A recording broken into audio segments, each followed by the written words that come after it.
The stench of bleach and betrayal hit harder than the metal that crushed Seo-jin's spine. He woke to find his legs dead, his wife already gone. The divorce papers arrived before the morphine even wore off, signed, sealed, and abandoned like trash. She couldn't even be bothered to show her face. There was only a lawyer's cold voice on a speakerphone. "Mrs. Han requests no further contact," the voice droned. She was moving on while he couldn't even move his toes. The hospital room became his prison, with tubes snaked into his arms like accusations.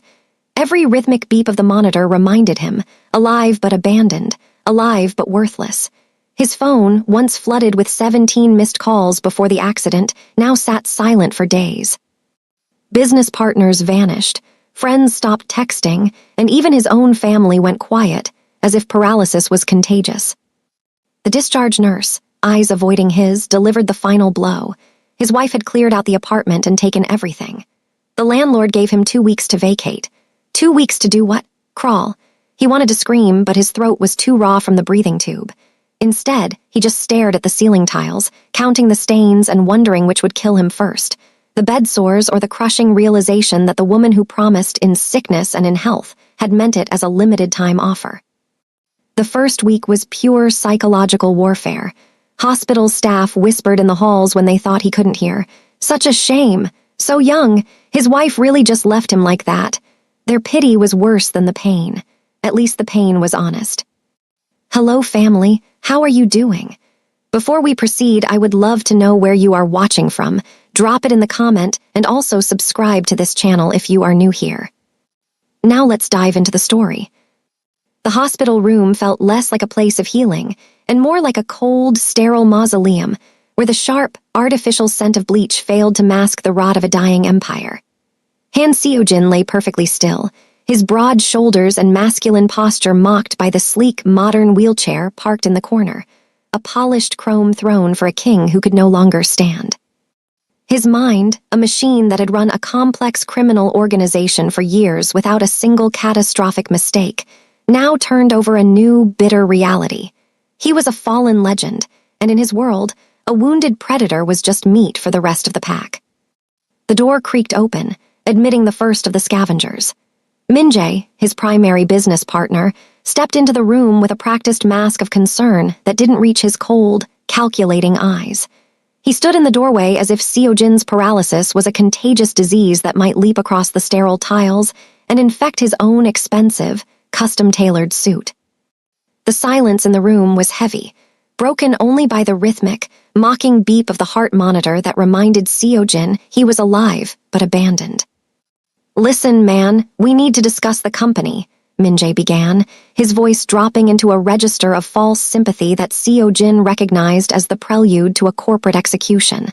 "The board is concerned. You're obviously not able to fulfill your duties anymore. They want to buy out your shares." Seo-jin's jaw locked, a flicker of pure molten anger stirring beneath the fog of morphine and despair. His hands, detailed with black ink tattoos that spoke of a power he could no longer physically exert, curled slowly and uselessly around the hospital bedrails. "Buy out?" His voice was gravel, raw from the breathing tube that had recently been his only link to the world of the living. "You mean considering I'm paralyzed, and my wife cleared out the apartment before the morphine even wore off?" Min-jae had the decency to look uncomfortable for exactly 3 seconds before his smile turned shark-like and predatory. "Business is business, Seo-jin. You understand how this works better than anyone. Vultures circle the moment they see even a hint of weakness." He dropped a heavy leather folder onto the overbed table, the sound of paper hitting plastic echoing through the silent room like a gavel. 30 cents on the dollar. It's a generous offer, considering the circumstances.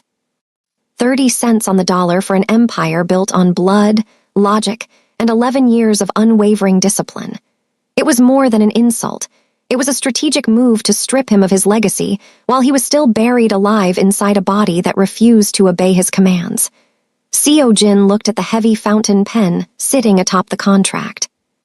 He knew that if he tried to reach for it, his hand would likely shake so badly the pen would slip, further providing the medical incapacity, evidence they were so desperately counting on to finalize his removal. "I'll need time to review this with a lawyer," Seo-jin managed. His intense eyes focused on his former partner with a quiet, restrained ferocity that suggested the predator inside was not yet dead. "You have 48 hours, Minjae countered, already moving toward the door, his posture reeking of the arrogant confidence that comes from holding every piece of leverage. "After that, the offer expires and we proceed with emergency removal protocols.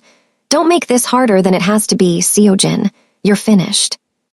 When the door clicked shut, the silence returned, heavier and more suffocating than before. Seojin stared down at his legs, foreign objects attached to his torso that he could no longer feel, move, or claim as his own.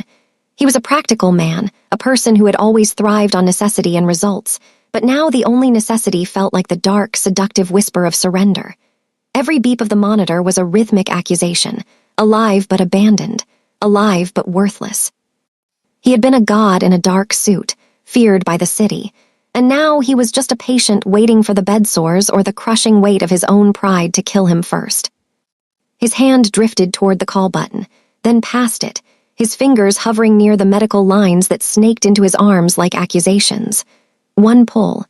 That was all it would take to end the psychological warfare of pitying whispers and shark-like smiles. He was trapped in the wreckage of his own masculinity, a king without a throne, watching the shadows of the vultures lengthen across the sterile hospital floor as the sun began to set on his empire. He wanted to scream, to rage against the injustice of a wife who had promised, in sickness and in health, only to treat that vow as a limited-time offer, but his throat remained raw and his body remained a tomb. The rain began as a persistent drizzle, before transforming into a relentless downpour that blurred the edges of the hospital courtyard, turning the manicured grass into a treacherous slurry of mud and gray light. Han Seojin sat in the shadows of the stone overhang, his jaw set in a line of rigid, self-destructive defiance. He had fired 3 nurses that morning, one for looking at his legs with a particular exhaustion, another for speaking to him in the high-pitched tone one might use for a child, and the last for simply trying to adjust the blanket over his knees. He didn't want their practiced sympathy or their clinical efficiency. He wanted the world to stop treating him like a broken legend and start treating him like a man who still had a pulse. Gripping the cold metal rims of the wheelchair, Seojin pushed forward. He wasn't supposed to be out here alone, but the institutional trap of the hospital ward had become a cage he could no longer endure. He needed to prove that his masculinity wasn't tied to his ability to walk, that the alpha energy he had cultivated as a king of the underworld wasn't something that could be drained away by a crushed spine. But as the front wheels hit a patch of slick, saturated earth near the garden path, the sleek machine betrayed him. The chair tilted, the heavy frame losing its center of gravity as the wheels spun uselessly in the muck. With a sickening, muffled thud, Seojin crashed forward. He didn't feel the impact in his legs, a realization that was its own kind of psychological warfare, but he felt the jarring shock in his broad shoulders as he hit the wet earth. He lay there, face pressed into the cold mud, his white button-down shirt soaking through and his tattooed hands clawing at the grass in a desperate, futile attempt to right himself. The silence of the courtyard was broken only by the rhythmic drumming of the rain, a sound that seemed to laugh at his god complex as he lay discarded like trash in the dirt.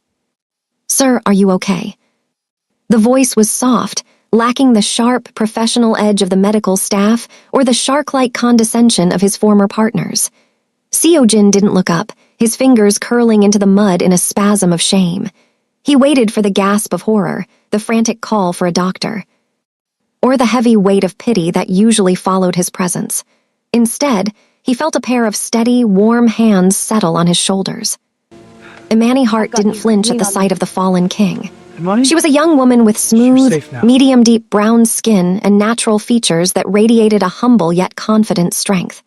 Her simple dark gray hoodie was already soaked, and her dark jeans were stained with the same mud that covered him, but her touch was firm and certain. She didn't treat him like a patient or a liability. She moved with a quiet intensity that suggested she had walked through her own versions of hell and come out with her spine intact. "I can do it myself," Seojin grounded out, his gravelly voice thick with a molten anger aimed mostly at himself. "Maybe you can," Imani replied, her voice remaining calm and unreadable, But right now, you're face down in the dirt and the rain isn't letting up. Let's get you back in the seat first, and then you can tell me all the things you don't need help with." She positioned herself with practiced ease, utilizing a strength that didn't come from muscle alone, but from a life of surviving without protection. As she helped him back into the chair, her hand briefly brushed against the detailed black ink tattoos on his forearm, but she didn't linger on them with fear or curiosity. She looked directly into his intense, focused eyes with a care and sincerity that felt like a blade cutting through his fog of self-pity. When he was finally seated, dripping and humiliated, he expected her to offer some platitude about resilience or to ask for a reward. Instead, she knelt in the mud in front of him, her full body visible as she looked up at him with a moderate, warm smile. She rested one hand softly on his forearm, the one marked with the symbols of his former power, and used the other to gently wipe a streak of mud from his sharp jawline. "There," she said, her expression emotionally softened but controlled. "Now you look like a man again instead of a garden ornament." Seo-jin froze. No one in the last 2 weeks had dared to speak to him with such cheerful tyranny or to acknowledge the man beneath the wreckage of the accident. She didn't know he was a mafia boss. She didn't care that his empire was crumbling or that his wife had abandoned him like a limited-time offer. To her, he was just a specific person who had fallen and needed to find his orbit again. The contrast between them was absolute. He was dressed in sharp, expensive clothes now ruined by the earth, a tattooed, dominant presence physically limited by the chrome chair. She was in simple, casual wear, kneeling in the dirt, but radiating an emotional strength that made him feel simply and completely steady for the first time since the crash. "Who are you?" he asked, the words barely a whisper against the roar of the rain. "Just someone who knows that dignity isn't about what's being done to your body," she answered, repeating a truth she seemed to carry in her very bones. "It's about how you handle it, and I think you're a fighter, Han Seo-jin, even if you've forgotten how to stand." As the rain continued to fall, Seo-jin looked at the homeless girl kneeling in the mud and felt a restrained intensity stir in his chest. The war for his soul had found a new, unlikely ally, and for the first time, the darkness didn't feel quite so absolute. The transition from the mud-slicked courtyard to the clinical luxury of Han Seo-jin's private estate was a shift from one kind of prison to another. He sat in his study, the air heavy with the scent of expensive leather and old money, watching Imani Hart stand near the floor-to-ceiling windows. She looked out of place against the backdrop of his sharp, powerful aesthetic, a girl in a simple hoodie and casual sneakers, standing in a room designed to intimidate. He had brought her here under the guise of an intrigue he couldn't quite name, but as he watched her, his habit of control took over. He needed to know if she was like the others, if her loyalty was a limited-time offer that would expire the moment his alpha energy was tested by the reality of his useless legs. "You can stop staring at the gardens, Imani," Seo-jin said, his voice dropping into that gravelly, dangerous calm that usually made men twice her size flinch. "I didn't bring you here to be a guest. I brought you here because I need someone who doesn't know how to follow the hospital's script. But let's be clear about what this is." Imani turned, her natural beauty and soft facial features remaining undisturbed by his cold tone. She met his intense eyes with a sincerity that made his skin crawl. "I'm hearing you as my private caretaker," he continued, his tattooed hands gripping the armrests of his wheelchair so hard the ink seemed to pulse. "But don't think for a second that this is some grand act of charity. I'm buying your time because you're cheap and invisible to society. Nobody will miss you if you disappear into this house, and nobody will believe you if you try to speak against me." The cruel words were a calculated strike, a psychological warfare tactic designed to see if she would fold or retreat. He wanted to see the spark of fear, the moment she realized that the fallen king was still a predator who could bite. He expected her to flinch, to demand her pay and run back to the rain-soaked streets where she was just another ignored face. Instead, Imani walked toward him. She didn't stop until she was close enough to smell the faint hospital antiseptic still clinging to his skin. She didn't look afraid. She didn't even look angry. She looked at him with a moderate, warm smile that suggested she had already decided he was worth considerably more than the truth he was trying to hide behind.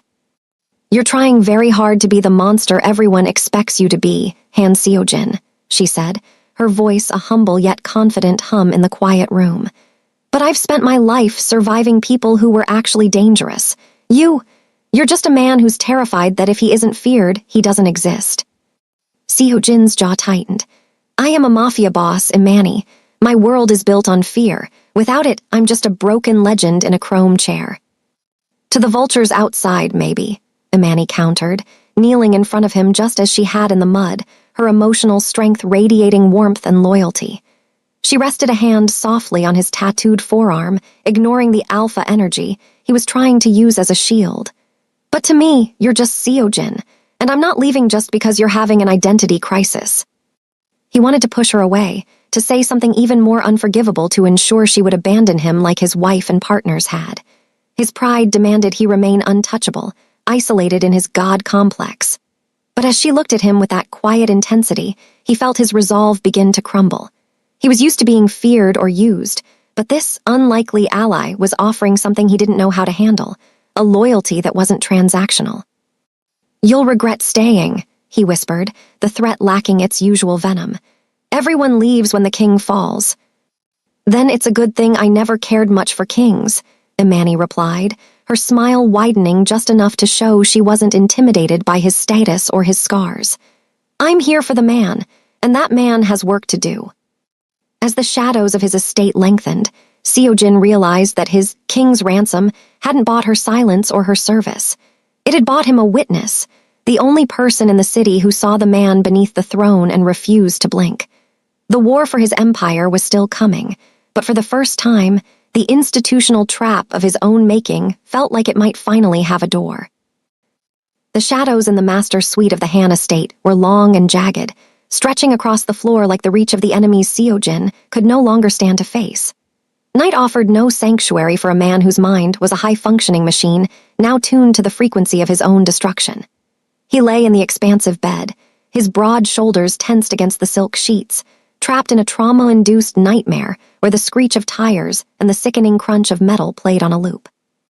In the dream, he was running through the rain, his legs powerful and steady, only to have the ground vanish beneath him, leaving him falling into an abyss of clinical white light and the mocking voices of the vultures.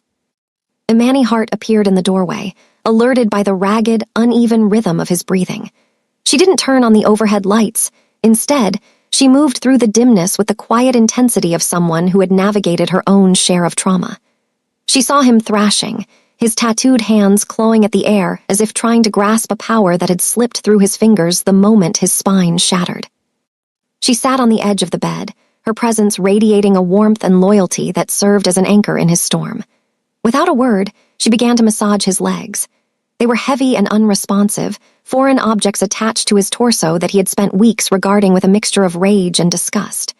Imani didn't look at them with clinical detachment or pity. She handled him with a firm, grounded care that insisted he was still a man worth fighting for. Seo-jin woke with a choked gasp, his chest heaving, his eyes wide and unfocused as they darted around the room. The transition from the nightmare to reality was a psychological warfare of its own, the silence of the room hitting him harder than the impact in his dreams. He felt the warmth of Imani's hands through his silk trousers, a sensation his mind struggled to reconcile with the dead weight of his lower body. "It was just a dream, Seo-jin," she whispered, her voice a humble yet confident hum that cut through his panic. "I hate this," he grounded out, his gravelly voice thick with a vulnerability he usually buried under his alpha energy. "I hate needing you to touch me just so I know I still exist. I hate that I can't even protect my own sleep." He tried to push her hands away, his destructive pride flaring up like a dying ember, but Imani didn't move.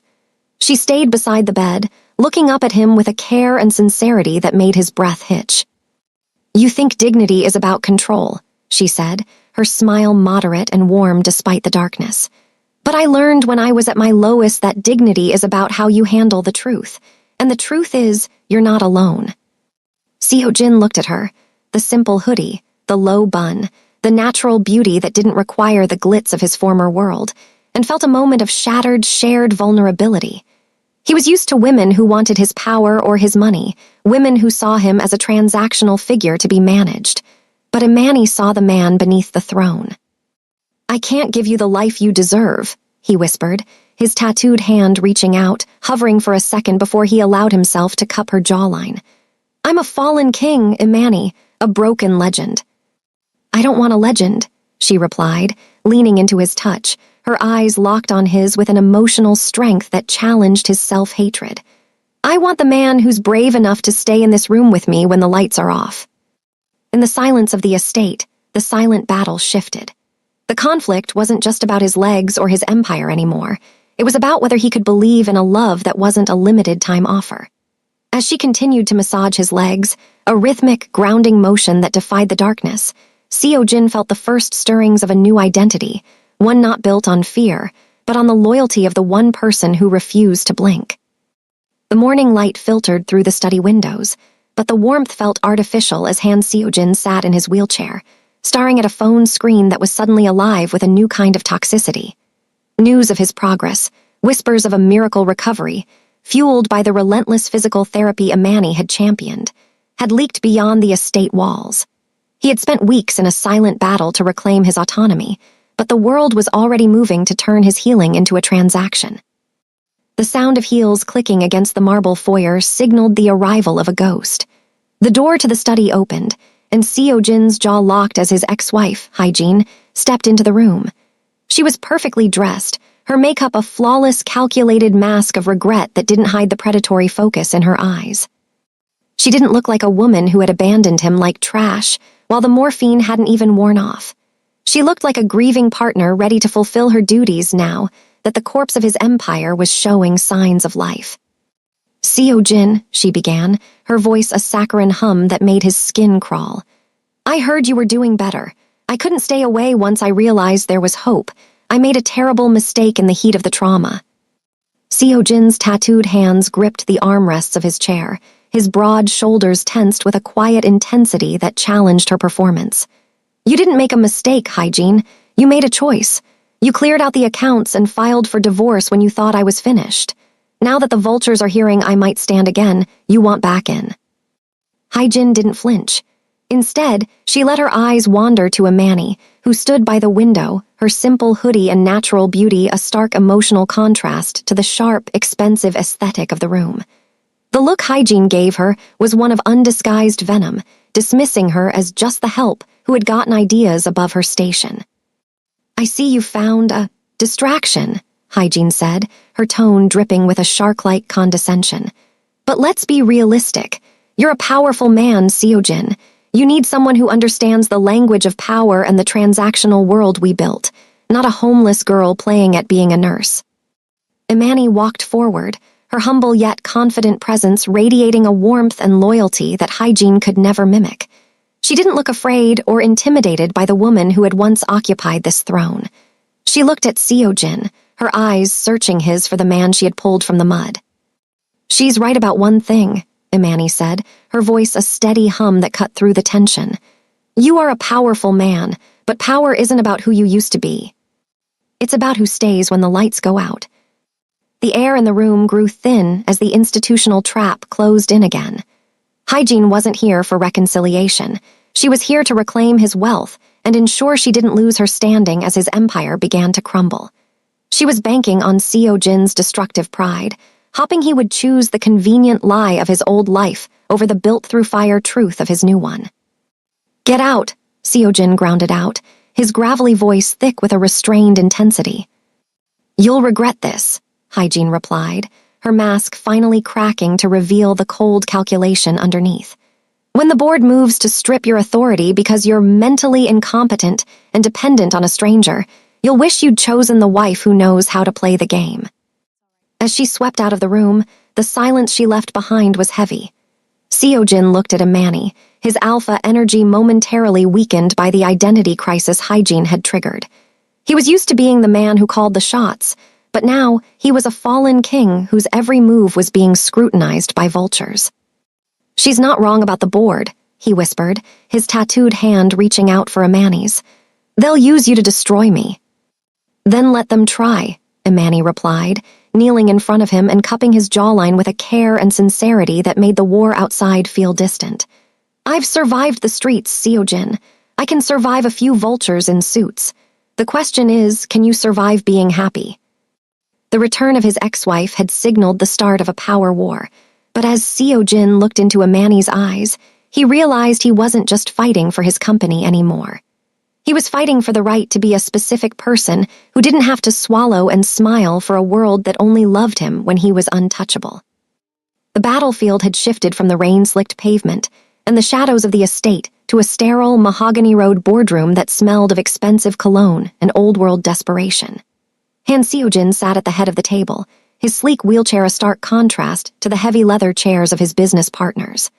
Opposite him sat Min-jae and a phalanx of attorneys, their faces set in the same shark-like masks of calculated calculation that had defined his world long before the accident.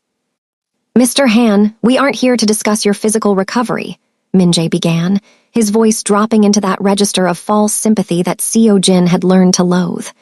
"We are here to discuss your judgment. Specifically, your predatory dependency on a woman with no medical credentials, no background, and who, by all accounts, was found on the streets."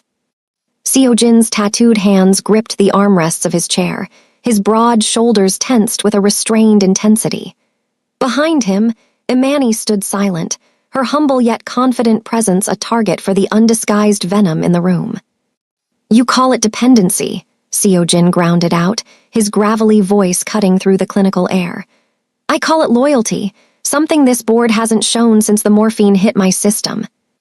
Min-jae leaned forward, sliding a psychiatric evaluation towards Seo Jin that had been commissioned by the board's own scavengers. "The argument, Seo Jin, is that your trauma has made you vulnerable to manipulation. You've brought a stranger into your home, given her access to your life, and allowed her to influence your decisions regarding this company. To an outside observer, it looks like a textbook case of impaired judgment, a mentally incompetent man clutching at the first person who didn't run." The institutional trap was closing in. They weren't just attacking his right to run a company, they were attacking his right to be a specific person capable of love. It was a psychological warfare designed to make him doubt the only thing that felt real since the metal crushed his spine. "She didn't stay because I'm a legend," Seo Jin said, his intense eyes focused directly on Min-jae. "She stayed when I was face down in the mud, counting stains on a hospital ceiling. If that makes me incompetent in your eyes, it's because you've never understood what real power looks like." One of the board's lawyers cleared his throat, a cold, clinical sound. "Emotional attachment is not a business strategy, Mr. Han. Your relationship with Ms. Hart is being used as evidence that you are no longer the alpha energy this empire requires. You are being groomed by a woman who saw a vulnerable man and smelled easy money." "Gentlemen, the facts are clear. Imani Seo Jin stepped is forward, her Protected. hand This is resting outrageous. softly on We need to Seo review the Jin's documents. shoulder. She didn't look afraid of the vultures in their tailored suits.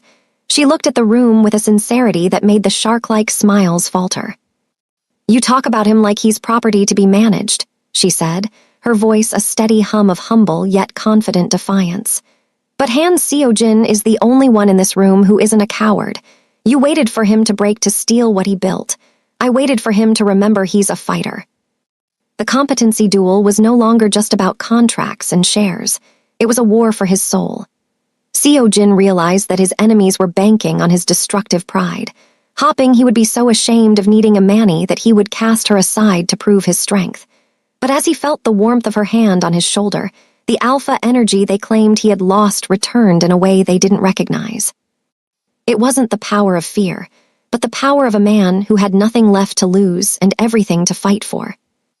"The evaluation is done," Seo Jin stated, the finality in his tone echoing like a gavel. "If you want my company, you'll have to take it from a man who is mentally incompetent enough to know that none of you are worth the dirt on her shoes." As they wheeled out of the room, the silence of the vultures was the most honest thing Seo Jin had heard in weeks. The power war was far from over, but the man beneath the throne had finally stopped counting stains on the ceiling. The mahogany doors of Seo Jin's study felt heavier than usual, a physical manifestation of the ultimatum waiting inside. His older brother, Jin Woo, stood by the window, a figure of cold calculation draped in an expensive suit that signaled he had never known a day of true struggle. He didn't look at Seo Jin with the visceral disgust of the business partners, but with something far more clinical, an assessment of a broken shell that had once been a rival.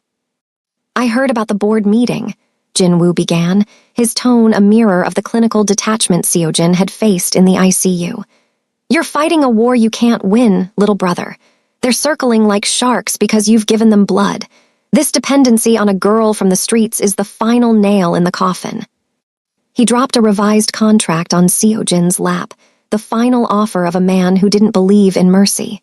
Sign over decision-making authority to me for 18 months. In exchange, I'll manage the company, protect your assets from hygiene, and return control once you're functional again, if you ever are. Seojin's hands, etched with black ink tattoos that once commanded the city's shadows, trembled slightly as he read the terms. It was a Shadow King's stand, a bargain that promised survival at the cost of his autonomy. To sign was to admit he was medical incapacity personified. It was to agree with the world that he was useless without a protector. You call this protection, Seojin grounded out, his gravelly voice thick with a restrained intensity. I call it a hostile takeover. You're asking me to trade my soul for quarterly profit reports. Jinwoo leaned closer, his eyes flashing with a shark-like smile that lacked any hint of familial warmth. Nobility doesn't pay medical bills, Seojin. It doesn't keep you out of state nursing homes where they warehouse people like you until they die. This is my idea of survival. Imani stepped forward from the shadows, her humble yet confident presence cutting through the cold tension of the room. She didn't look at Jinwoo with the deference he expected. She looked at Seojin, her eyes searching for the fighter she had found face down in the mud. He's not signing, she said firmly, her voice a steady hum of defiance that challenged Jinwoo's alpha energy. He's not trading his freedom for a gilded cage. Jinwoo's eyes narrowed, assessing her with undisguised venom. And what do you offer him? A life of poverty in a wheelchair. You're an opportunist who saw a vulnerable man and smelled a meal ticket. I offer him the truth, Imani countered, her hand resting softly on Seojin's shoulder with a care and sincerity that made the brothers' transactional world look shallow. That he is more than his legs and more than his bank account. He is a man who can rebuild, even if he has to start from the dirt. Seojin looked at the contract, then at the girl who had stayed when the lights went out. He realized that signing would mean letting other people dictate the timeline of his healing forever. It was time to stop clutching at driftwood and learn to swim in the storm. I'm not signing, Jinwoo, Seojin decided, his voice clear and unwavering for the first time since the accident. Do whatever you want with the company. I'm done letting my life be a limited-time offer for people who only love me when I'm untouchable. The silence that followed was the sound of a fallen legend finally breaking his chains. Jinwoo straightened his suit, the mask of calculation returning as he prepared to exit. You always were stubborn. Good luck, brother, you'll need it. As the door clicked shut, Seojin felt simultaneously liberated and terrified. He had lost his empire, but he had reclaimed his right to be a specific person. He looked at Imani, the unlikely ally who had seen the man beneath the throne and refused to blink.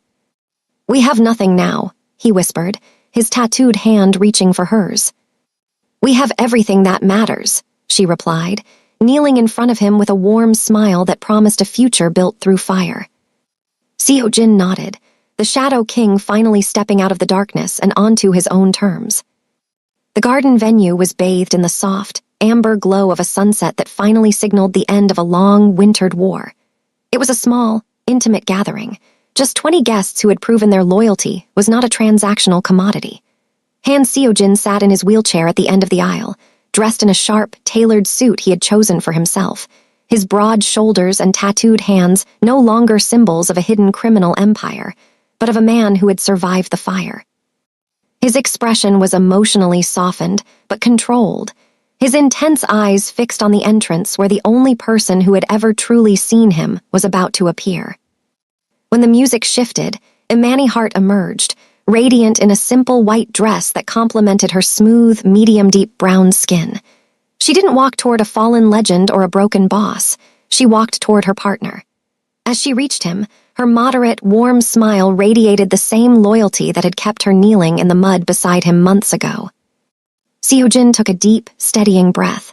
This was the moment he had built toward through every agonizing hour of physical therapy and every psychological battle against his own destructive pride. Gripping the handles of a walker that had been positioned nearby, he pushed upward. His muscles screamed and his legs trembled violently, the weight of his own body, a challenge more daunting than any Mafia rival he had ever faced. But he didn't fold.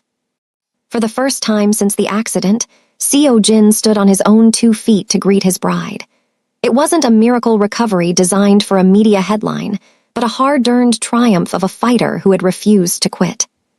"You're standing," Imani whispered, her eyes glistening with tears as she took his tattooed hands in hers. "I'm standing," he repeated, his gravelly voice thick with an emotional awakening. The officiant began the ceremony, speaking of 2 people who had found each other in the darkness and chose to build something beautiful from the wreckage. Seo-jin barely heard the words.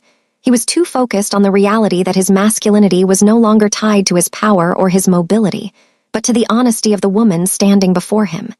He thought of hygiene and the vultures of the board, people who had valued comfort over integrity, and felt only a profound indifference. They were no longer part of his story. "I, Han Seo-jin, take you, Imani Hart, to be my wife," he declared, his voice clear and unwavering, an alpha energy redefined by vulnerability and love. As they shared their first kiss as husband and wife, the guests cheered, but the triumph was absolute for the man who had stood for 12 minutes before his legs finally gave out. As Imani helped him back into the sleek wheelchair, the movement wasn't an act of surrender, but a partnership. The evening transitioned into a celebration of renewal. Seo-jin looked out at the guests and then at his wife, realizing that his old life had been a limited-time offer, but this new life was built through fire. He had lost his legs, his first wife, and his company, but he had gained himself and the woman who had helped him find the man beneath the throne. Healing had its own timeline, and as they watched the stars emerge over the garden, Seo-jin knew that for the first time, he was finally whole.